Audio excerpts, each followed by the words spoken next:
Hello viewers and welcome to my channel guys. आज आपके लिए एक नया ड्रामा स्टार्ट कर रही हूँ जो कि एक कोरियन स्कूल लव स्टोरी है। इस ड्रामे की एपिसोड नंबर 1 में हमें एक लड़के को बाइक पे बैठे हुए दिखाते हैं जो कि हमारे ड्रामे का हीरो होता है, जिसका नाम बॉक्सू होता है। बॉक्सू एक शादी के फंक्शन में आया था और करीब ही एक और वेडिंग सेरेमनी में हमारे ड्रामे की मेन लीड, जिसका नाम सॉन जियोंग है, वो भी बिना इनविटेशन के खाना खाने पहुंची होती है। लेकिन होस्ट्स उसे अंदर घुसने ही नहीं देते और बेचारी की इंसल्ट हो जाती है। यहाँ पे हमें पता चलता है कि सॉन जियोंग एक स्ट्रगलिंग टीचर है जो कि परमानेंट होने की कोशिश में है। फिर हमें दिखाते हैं कि एक कपल की शादी हो रही है और एन ओथ लेने के टाइम पर वहाँ पर एकदम से बॉक्सू उस लड़की को शादी से भगाने के लिए आ जाता है। वो ब्राइड उसे देखकर मुस्कुराती है और बॉक्सू भी प्यार भरी नज़रों से उसकी तरफ बढ़ता चला जाता है और सबके सामने जाकर उसका हाथ थाम लेता है और उसे शादी से भगा कर ले जाने ही लगता है। लेकिन वहाँ पर लड़ाई स्टार्ट हो जाती है।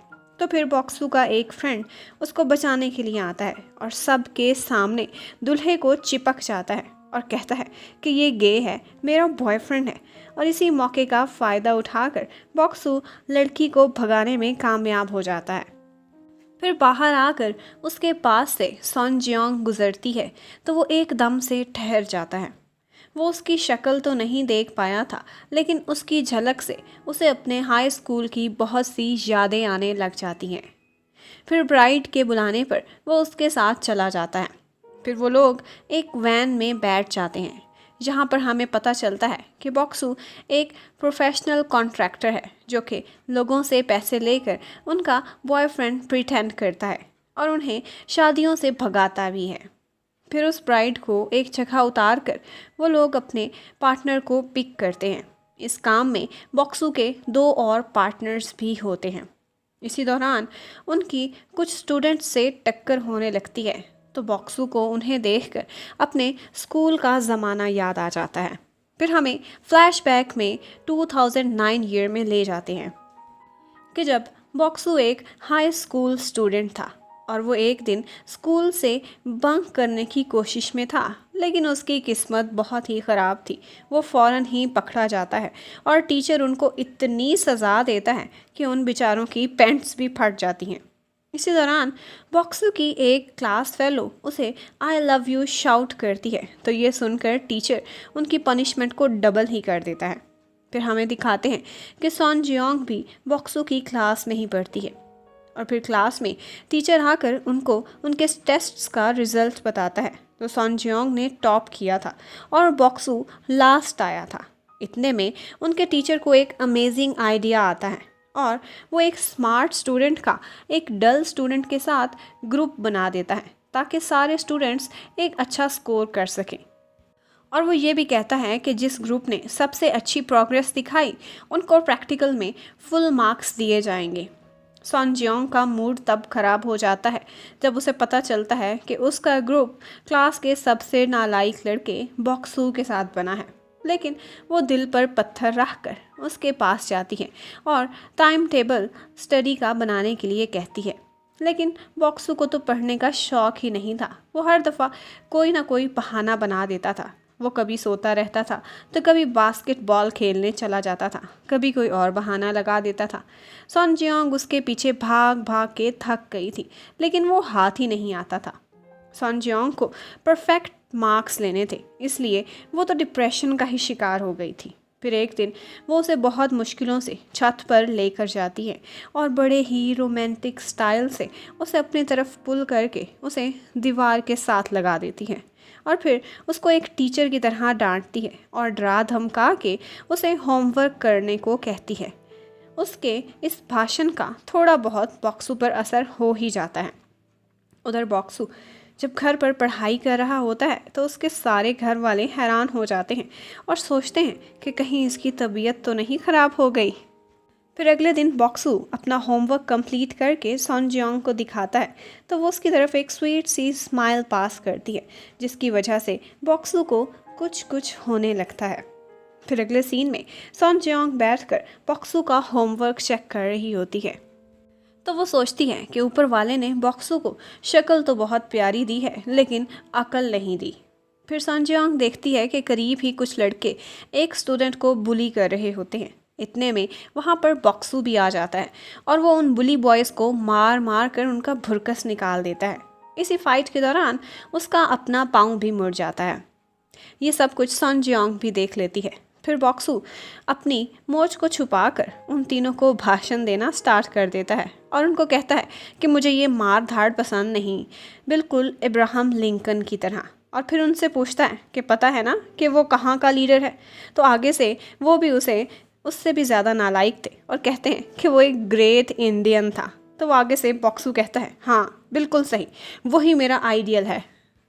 इतने में ऊपर से टीचर आ जाता है और बॉक्सू की अच्छी तरह पिटाई लगाता है। तो आगे से बॉक्सू अपने टीचर को कहता है कि आप हमेशा पुलिस की तरह फाइट सीन ख़त्म होने के बाद क्यों आते हो, और इसकी इस डायलॉग बाजी पर उसे और भी मार पड़ती है। फिर अगले दिन उन लोगों की फ़िज़िकल असेसमेंट का डे था। उन लोगों ने ग्रुप्स में लेग को टाई करके रेस लगानी थी। फिर सन जियोंग उसे धमकी देती है कि अगर तुम हारे तो मेरे पॉइंट्स भी लूज़ हो जाएंगे और मैं तुम्हें ज़िंदा नहीं छोड़ूंगी। रेस के दौरान बॉक्सू बेचारे के पैर की चोट उसे बहुत तकलीफ़ देती है और वो अपने साथ सन जियोंग को भी लेकर गिर जाता है। सन जियोंग को तो हारना कबूल ही नहीं था। वो एकदम से एक सुपर गर्ल में टर्न हो जाती है और बॉक्सू को पिगी बैग कैरी करके फिनिश लाइन की तरफ दौड़ लगा देती है। बाकी टीम्स ये मंजर देखकर रेस लगाना ही भूल जाती हैं। फिर फिनिश लाइन क्रॉस करके सन जियोंग बॉक्सू को एक ट्रैश की तरह नीचे गिरा देती है।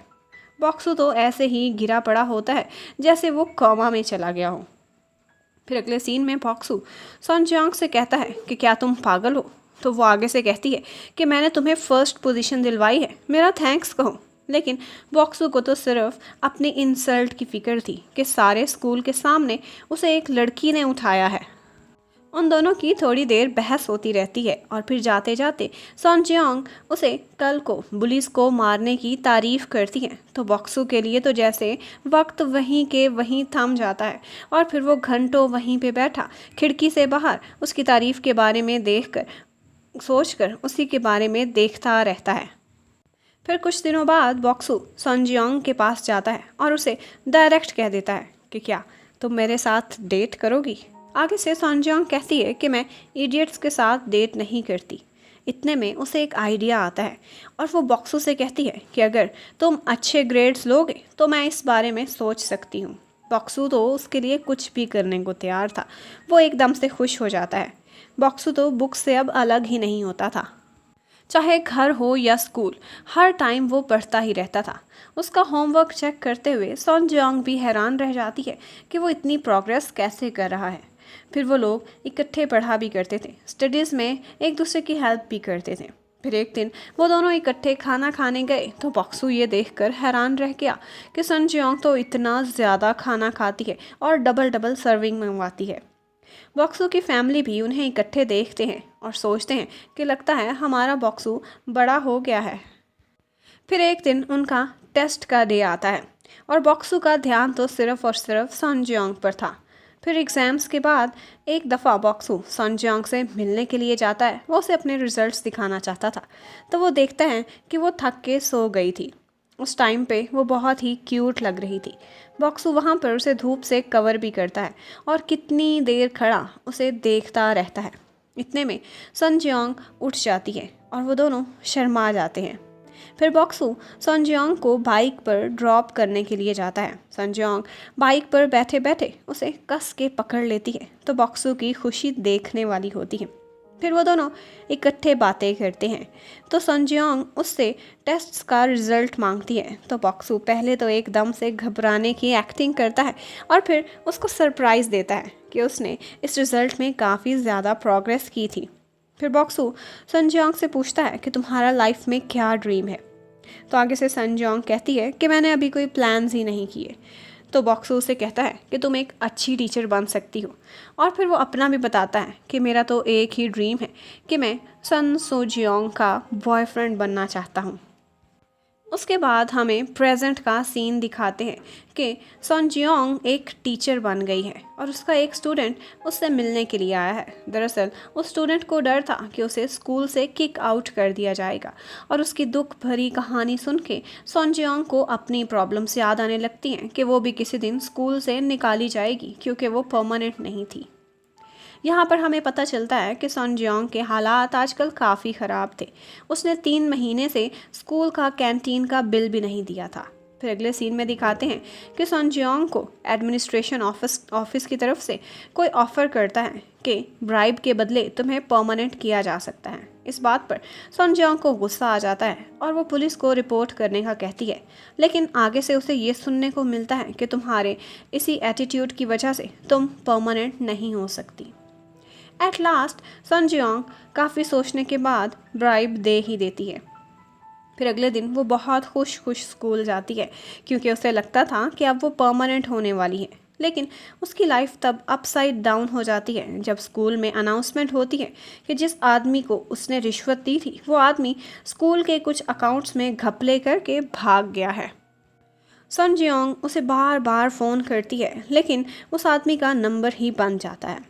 फिर हमें दिखाते हैं कि उनके स्कूल में स्टूडेंट्स के साथ काफ़ी डिस्क्रिमिनेशन की जाती है। टॉप स्टूडेंट्स को लग्जरीज और एक्स्ट्रा क्लासरूम्स मिलते हैं ताकि कंपटीशन बढ़े और इसी वजह से एक स्टूडेंट जिसका नाम यंग मिन था वो इस कंपटीशन की वजह से डिप्रेशन का शिकार हो गया था। इवन कि वो सुसाइड के बारे में भी सोचने लगा था और यही बात वो सोशल मीडिया पर पोस्ट करके फिर डिसअपीयर हो गया था। इसकी वजह से काफ़ी फस क्रिएट हो गया था और ये बात न्यूज़ में भी आने लगी थी। सन जियोंग को उसकी काफ़ी फिक्र थी।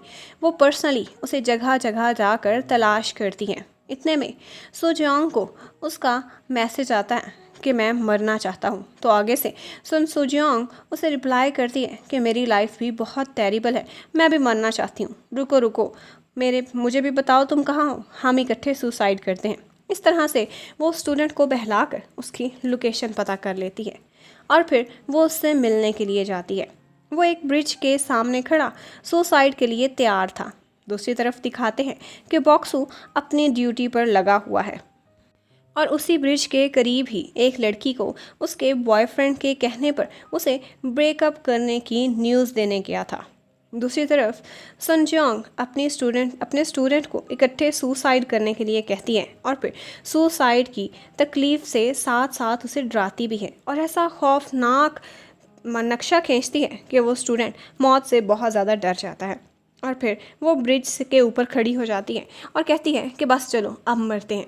लेकिन वो स्टूडेंट उसे रो धो के रोक देता है तो वो रुक जाती है और उसे समझाती है कि ज़िंदगी में ऐसे जज्बाती फ़ैसले नहीं करते।